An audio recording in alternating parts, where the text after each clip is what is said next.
அனைவருக்கும் வணக்கம். இன்று யாருமே ஒரு எதிர்பார்க்காத ஒரு செய்தி. டிடிவி தினகரன் அவர்கள் எடப்பாடியுடன் கைகோர்த்தார். அவர் தேசிய ஜனநாயக கூட்டணியில் தன்னோட கட்சி இணைச்சு கொண்டிருக்காரு அமமுகவை. அது எந்த தேசிய ஜனநாயக கூட்டணி? அதிமுக தலைமையிலான என்டிஏ கூட்டணியில் தன்னை இணைத்து கொண்டு எங்களுக்குள்ள இருந்ததெல்லாம் பங்காளி சண்டை, எடப்பாடி கூட இருந்ததெல்லாம் பங்காளி சண்டை, நாங்கள் இதுக்கப்புறம் பார்த்தீங்கன்னா ஒன்றாக நின்று திமுகவை நாங்கள் தோற்கடிக்க போறோம் அப்படின்னு சொல்லி பகிரங்கமா அறிவிச்சிருக்காரு. விட்டு கொடுத்து போவர்கள் இன்றைக்கு கெட்டு போவதில்லை. என்னதான் இருந்தாலும் இது ஒரு பங்காளி சண்டை தான். எங்களுக்குள் உள்ள சண்டையை நாங்க என்ன செய்தாரை ஒருத்தல் அவர் நான நிர்ணயம் செய்து விடல்னு சொல்லி ஏற்கனவே பொதுக்குழுலே நான் சொன்னேன். இவருங்க அறிவிச்ச உடனே அந்த பக்கம் எடப்பாடி அவர்களும் பாத்தீங்கன்னா ட்வீட் போட்டாரு, உங்களை வருக வருக என்று வரவேற்கிறோம் வாங்கன்னு சொல்லி. எனக்கே ரொம்ப ஷாக்கு. ஏன்னா போன வாரம் வரைக்கும் இந்த கூட்டணி நடக்காது, டிடிவி தனதோட தலைமையில் தனியாக ஒரு அணி உருவாக்க போறாரு, விஜய் கூட போறாரு, அப்படி இப்படி என்னெல்லாமோ பேசிக்கிட்டு இருந்தாங்க, திமுக கூட போறதெல்லாம் பேசிக்கிட்டு இருந்தாங்க. ஆனால் கடைசியில் பார்த்தீங்கன்னா திருப்பியும் என்டிஏ கூட்டணிக்குள்ளேயே வந்துட்டாரு. சமீப காலமாக நம்ம பார்த்தோம் அப்படின்னா என்டிஏ கூட்டணி ஒரு மாதிரி பெரிய லெவலில் அவர்கள் வளர்ந்து வந்துட்டு இருக்காங்க. ஏற்கனவே பாமக உள்ள வந்தது அப்படிங்கிறதே அவர்களுக்கு ஒரு மிகப்பெரிய பலம். அன்புமணி தலைமையிலான பாமக. இப்போ டிடிவி தினகரன் அவர்களும் உள்ள வந்திருக்காரு. எடப்பாடி பழனிசாமி உங்களுக்கு வரவேற்பு கொடுத்திருக்காரு சார், எப்படி பாக்குறீங்க? ட்விட்டர் பதிவு மூலமா உங்களுக்கு வரவேற்பு கொடுத்திருக்காரு. அவருக்கு நான் எனது நெஞ்சார்ந்த நன்றிகளை தெரிவித்துக் கொள்கிறேன். இதுல இன்னொரு விஷயம் நடந்திருக்கு. நம்ம ஓபிஎஸ் அவர்களினுடைய அணியில் இருந்த இரண்டு முக்கியமான நபர்கள், ஏற்கனவே ஒருத்தர் மனோஜ் பாண்டியன் அவர்கள் திமுக போயிட்டாரு.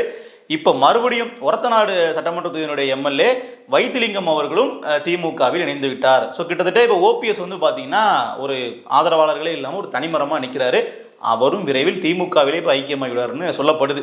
ஸோ கிட்டத்தட்ட இங்கே பார்த்தீங்கன்னா அனைத்து கட்சிகளும் திமுகவுக்கு எதிராக அரசியல் பண்ணக்கூடியவங்க ஒரு அணியில் திரளக்கூடிய காட்சியை நம்மளால் பார்க்க முடியுது. தேமுதிக மட்டும் ஒரு மிஸ்ஸிங் அப்படின்ற ஒரு பார்வை இருந்தாலும் அவர்களும் என்ன சொல்கிறாங்கன்னு பார்த்தீங்கன்னா, நாங்கள் எங்களுக்கு அழைப்பு வரல, தேசிய ஜனநாயக கூட்டணியிலேருந்து எங்களுக்கு அழைப்பு வரல, வந்துச்சுன்னா நாங்கள் முடிவெடுப்போம் அப்படிங்கிற மாதிரி சொல்கிறாங்க. கிட்டத்தட்ட அவர்களுக்கான ஒரு ஸ்பேஸும் இந்த பக்கம் தான் இருக்கும் அப்படிங்கிற மாதிரியான பார்வைகள்லாம் இருக்குது. ஸோ இப்படி தான் பார்த்தீங்கன்னா இந்த பக்கம் உள்ள கூட்டணி, திமுகவிற்கு எதிரான கூட்டணி ஒரு வலுவையடைஞ்சிட்டு இருக்குன்னு நம்ம பார்க்க முடியும். இது திமுகவிற்கு எந்த அளவிற்கு ஒரு பயத்தை ஏற்படுத்தியிருக்குன்ற ஒரு கேள்வி இருக்குல்ல. இப்போ வெளியே சில பேர் நினைக்கலாம், இதில் என்ன இருக்குது, திமுக கூட்டணி தானே பெரிய கூட்டணியாக இருக்குது, அங்கே காங்கிரஸ் இருக்குது, விசிக இருக்குது, மதிமுக இருக்குது, கம்யூனிஸ்ட் இருக்காங்க, இதோடய அது பெரிய கூட்டணி அப்படின்னு நீங்கள் நினைக்கலாம். திமுக எந்த அளவுக்கு பயப்படுது அப்படின்றதுக்கு ஒரு சின்ன சாம்பிள் தான் பார்த்தீங்கன்னா நம்ம சன் நியூஸ் நம்ம எடுத்துக்கலாம். நீங்கள் இந்த கூட்டணி அறிவிச்சதுலேருந்து சன் நியூஸில் பார்த்தீங்கன்னா எடுத்து ஒரே வீடியோவாக போட்டிருக்காங்க. பாருங்கள், போன வாரம் டிடிவி என்ன பேசியிருக்காரு, இந்த வாரம் என்ன பேசுகிறாரு பாருங்கள். இந்த போன வாரம் வரைக்கும் சேரவே மாட்டேன்னாரு, இந்த வாரம் பங்காளி சண்டைங்கிறாரு, அப்படி இப்படின்னு இப்படி கதறிக்கிட்டு இருக்காங்க சொல்ல போனால். இதில் எடப்பாடி அவர்கள் டிடிவிக்கு வாழ்த்து சொல்லி வரவேற்றதெல்லாம் பார்த்தீங்கன்னா எடுத்து கலாய்க்கிற மாதிரி ஒரு காலில் விடுற மாதிரி ஃபோட்டோ போடுறது. ஒரு செய்தி சேனல் எப்படி இருக்கக்கூடாதோ அப்படிப்பட்ட ஒரு அருவருக்கத்தக்க வகையில் நடத்தி கொண்டிருக்கக்கூடியவங்க தான் சன் நியூஸ் அப்படிங்கிறவங்க. அது ஒரு சார்பு சேனல்னு வச்சுக்கோங்களேன். இப்போல்லாம் கலைஞர் டிவிக்கும் சன் நியூஸ்க்கும் எந்த வித்தியாசமும் தெரியாத அளவுக்கு ரெண்டு பேரும் மெர்ஜ் ஆகிட்டாங்கன்னு வச்சுக்கோங்க. ஸோ எனியோ அது அவங்களுடைய விருப்பம். ஆனால் இதை நம்ம வச்சு என்ன தெரிஞ்சுக்கலாம் அப்படின்னா, திமுக எந்த அளவுக்கு பதட்டத்தில் இருக்காங்க, இந்த கூட்டணியின் மூலமாக திமுகவிற்கு எந்த அளவுக்கு அரசியல் கணக்குகளில் நஷ்டம் ஏற்பட போகுது அப்படிங்கிறதா ஒரு முக்கியமான விஷயம். இப்போ டிடிவி தினகரன் அவர்களுக்கே பார்த்தீங்கன்னா 7 to 10 தொகுதிகள் வரைக்கும் கொடுக்க போவதா சொல்கிறாங்க. அப்போது அதிமுக கூட்டணியில் அது ஒரு முக்கியமான நம்பர்னு வச்சுக்கோங்களேன். இந்த டிடிவி தினகரனோட கூட்டணி அப்படிங்கிறது தென் மாவட்டங்களில் குறிப்பாக அதிகமான வாக்குகளை அதிமுகவுக்கு பெற்றுத்தரும் அப்படின்னு சொல்லி சொல்லப்படுது. ஏன்னா கடந்த நாடாளுமன்ற தேர்தலில் தென் மாவட்டங்களில் அதிமுக மிக குறைவான வாக்குகள் வாங்கிருந்துச்சு. பல தொகுதிகளில் கிட்டத்தட்ட அங்கே செல்வாக்கே ரொம்ப சரிஞ்ச மாதிரி அவங்க சொல்லலாம். ஏன்னா காரணம் பாஜக கூட்டணி அதிகமான வாக்குகள் வாங்கிச்சு. கன்னியாகுமரியிலையும் சரி, தூத்துக்குடியிலையும் சரி, இப்படி பல இடங்கள்லையுமே பார்த்தீங்கன்னா பாஜக வாங்கிய வாக்குகள் அதிகம், அதிமுக ரொம்ப குறைவான வாக்குகள் வாங்கியிருந்தாங்க. ஸோ அப்போ இந்த இடங்கள்ல தான் என்ன பண்ணுறாங்கன்னா, திருப்பி அவங்க மறுபடியும் நாம் புதுசாக ஒரு ஸ்ட்ராட்டஜி வகுக்கணும் அப்படின்னு சொல்லிட்டு தான் இப்போ டிடிவிலாம் உள்ளே கொண்டு வந்திருக்காங்க. சொல்லப்போனால் டிடிவி அவர்களை வரவேற்று கூட்டணி சேர்த்துக்கொண்டு நயனார் நாகேந்திரன் அவர்கள் தான். ஸோ நயனார் அவர்கள் கடந்த முறை திருநெல்வேலியில் போட்டியிடும் போதுமே அவரும் அதிகப்படியான வாக்குகள்லாம் வாங்கியிருந்தார். ஸோ ஒட்டுமொத்தமாக தென் மாவட்டங்களையும் சரி கட்டிட்டாங்க. பாமக உள்ளே கூட்டிகிட்டு வட தமிழகத்தையும் பார்த்தீங்கன்னா அவர்கள் கிட்டத்தட்ட சரி கட்டிட்டாங்க. மேற்கு மண்டலத்தில் ஏற்கனவே அதிமுகவுக்கு ஒரு பேஸ் இருக்குது. ஸோ இப்படி தான் அவர்கள் திட்டம் போட்டு ஒன்று ஒன்றா பண்ணிகிட்டு இருக்காங்க.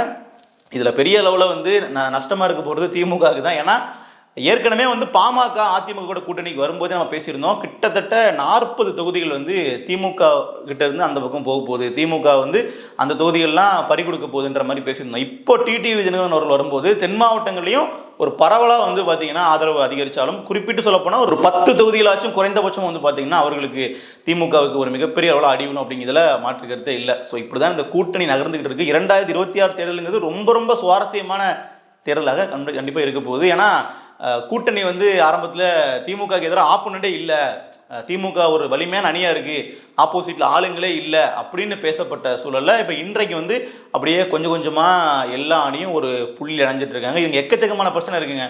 அண்ணாமலைக்கும் எடப்பாடி அவர்களுக்கும் ஆரம்பத்தில் ஆகாது, டிடிவிக்கும் எடப்பாடிக்கும் ஆகாது. இப்படி பல தலைவர்களுக்கும் அதிமுக தலைமை மேலே அதிருப்தி இருந்தாலும் அந்த ஒற்றை புள்ளி திமுக எதிர்ப்பு அப்படிங்கிற இடத்துல இவர் எல்லாருமே வந்து ஒரு பக்கம் இணைகிறாங்க. இப்போ மிச்சம் இருக்கிற 2 பேரும் நம்ம எடுத்துட்டோம். நாம் தமிழர் கட்சி அவங்க களம் தனித்தானது, அவர்களுடைய பாதையும் தனித்துவமானது. அவர்கள் வந்து இந்த ரேலிக்குள்ளேயே வந்து வரமாட்டாங்க, இப்போவும் வர்றதில்லை, எப்பவும் அவர்கள் வந்ததும் இல்லை. அவர்களுடைய பாதை சீராக ஒரு பக்கம் தனியாக போயிட்டு இருக்கோம். ஆப்போசிட்டில் நம்ம பார்த்தோம்னா இப்போ விஜய் அவர்களுடைய பார்ட்டி தான் இங்கே வந்து என்ன ஸ்டாண்ட் எடுக்க போகிறாங்க அப்படிங்கிறது மிக மிக குழப்பத்தில் இருக்குது. ஏன்னா சீமான் அவர்கள் மாதிரி விஜய் அவர்கள் நான் தனித்து தான் போட்டியிட போறேன் அப்படிங்கிற தீர்க்கமான முடிவில் இல்லை. சீமான் அவர்கள் வந்து நீங்கள் 2021ஆம் ஆண்டு போயிட்டு 2026 நீங்கள் யாரோட கூட்டணி வைப்பீங்க அப்படின்னா நான் யாரோடும் கூட்டணியிலே தனித்தான் போட்டிடுவேன்னு சொல்லிட்டு போயிட்டே இருப்பார். அப்படிதான் சொல்லியிருந்தார், அப்படிதான் நிற்கிறார்.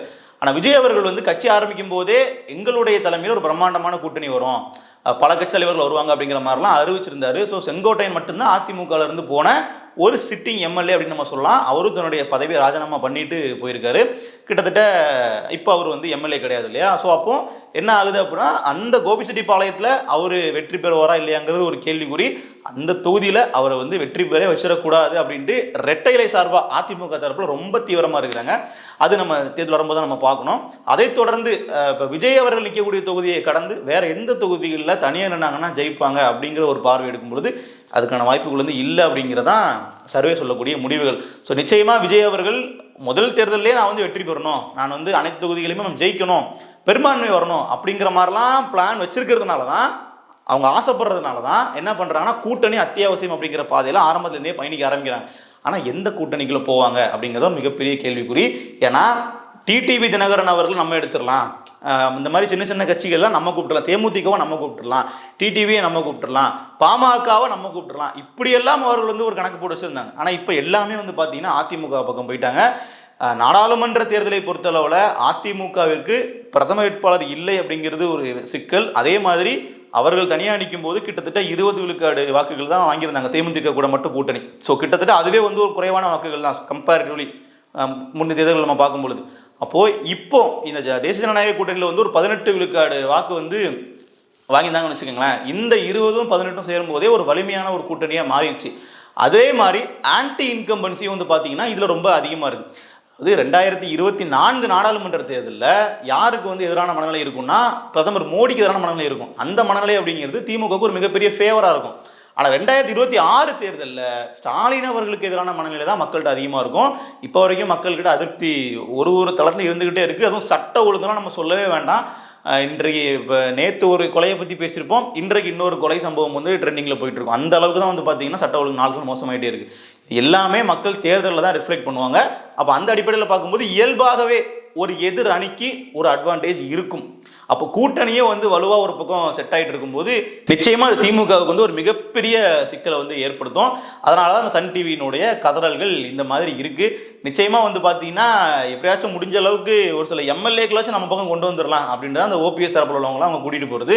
இருந்தாலும் ஓபிஎஸ் அவர்கள் மேலே ஓபிஎஸ் நம்பி வந்த எம்எல்ஏக்களுக்கே நம்பிக்கை இல்லைன்ட்டாங்க. வைத்திலிங்கம் அவர்களே வந்து எனக்கு அவர் எந்த முடிவு எடுக்க மாட்டேங்கிறாரு, அவரை நம்பி போனால் நாங்கள் என்ன பண்ணுறது அப்படின்னு சொல்லிட்டு இவரை கைவிட்டுட்டு அவர் தனியாக போய் சேர்றாரு.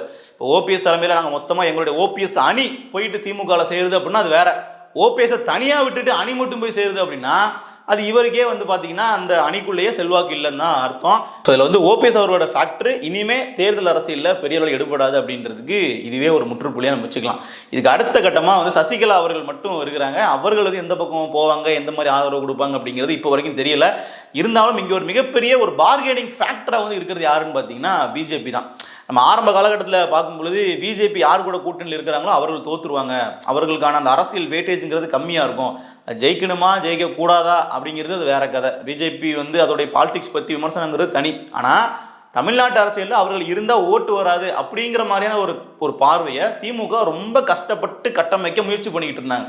ஆனால் எனக்கு தெரிஞ்சு இந்த அதிமுக கூட்டணியில் பாஜக இருக்கிறது அப்படிங்கிறது அதிமுகவுக்கு மிகப்பெரிய அளவில் ப்ளஸ் அப்படின்னு தான் நமக்கு வெளியிருந்து பார்க்கும்போது தெரியுது. காரணம் என்னன்னா, இப்போ இந்த டிடிவி இணைகிறதா இருக்கட்டும், இப்போ வந்து நாளைக்கு ஓபிஎஸ் கிட்ட கூட அவர்கள் பார்கெயின் பண்ணலாம், சசிகலா அவர்கள்கிட்ட அவர்கள் பார்கெயின் பண்ணலாம், பாமக உள்ள வந்ததா இருக்கட்டும், இது எல்லாத்துக்குமே காரணம் அப்படிங்கிறது நிச்சயமா பாஜக தான். பாஜக இல்லை அப்படின்னா இது பங்காளி சண்டைன்னு இவர்கள் சொல்லிக்கிட்டாலும் பங்காளி சண்டையை ரெண்டு பங்காளியும் ஒன்றா சேர்ந்து பேச முடியாது. அது வெளியே இருந்து ஒரு ஆள் வந்து பஞ்சாயத்து பண்ணுற மாதிரியான சூழல் தான் இருக்குது. ஸோ அந்த இடத்துல தான் வந்து பார்த்தீங்கன்னா அமித்ஷா, அது பிஜேபி யாராலும் வச்சுக்கலாம், அவர்கள் வந்து இதை பண்ணுறாங்க. இந்த கூட்டணியை வலுவாக்குறதுக்கான எல்லா வேலைகளும் அவர்கள் வந்து பார்க்குறாங்க. அதனால தான் என்ன பண்ணுறாங்கன்னா, நேரடியாக அதிமுகவில் இணைகிறதான பிரச்சனை, என்டிஏல இணைங்க, என்டிஏ கூட்டணியில் இணைஞ்சிக்கிங்க, ஆனால் என்டிஏ கூட்டணிக்கு எடப்பாடி தலைவர் அப்படிங்கிற மாதிரி சொல்லி அதை வந்து கொண்டு போயிட்டு இருக்காங்க. அப்படியே எல்லாரையுமே வந்து ஒரு குடையின் கீழ் கொண்டு வருவதற்கான வேலையை தான் டெல்லி பாஜக தலைமை வந்து ரொம்ப தீவிரமாக பார்த்துட்டு இருக்காங்க. 2026 தேர்தலில் அவர்கள் சாதாரணமாக விடுற மாதிரி தெரியல. இன்னும் எடப்பாடியினுடைய அந்த ஒரு அஸ்திரம், பிரம்மாஸ்திரம்னு சொல்றோம் இல்லையா, ஆளுநர் கொண்டு கொடுத்தாரு. 4 லட்சம் கோடிக்கு மேல ஊழல் பண்ணி வச்சிருக்காங்க சார், இவர்களை விடாதீங்க அப்படிங்கன்னு சொல்லி ஒரு கம்ப்ளைண்ட் லெட்டர் வந்து கொடுத்துட்டு வந்தாரு. அது வந்து நிச்சயமா டெல்லி தலைமைக்கும் போயிருக்கும். ஸோ தேர்தல் நெருக்கமா வரக்கூடிய காலத்துல அவர்கள் திமுக அமைச்சர்களுக்கு ஒரு நெருக்கடி கொடுக்குறாங்க, முக்கியமான நபர்களை லாக் பண்றாங்க அப்படின்னா அதுவும் திமுகவுக்கு ஒரு மிகப்பெரிய பின்னடைவாக தான் இருக்கும். 2வது முறை ஆட்சிக்கு வந்துடலாம், 200 தொகுதியில் ஜெயிச்சிடலாம்னு சொல்லி திமுக வந்து கனவு கொண்டிருக்கக்கூடிய சூழல்ல இப்படி எதிர்த்தரப்பு வந்து இவ்வளோ வலிமையா கட்டமைச்சுக்கிட்டு இருக்காங்க.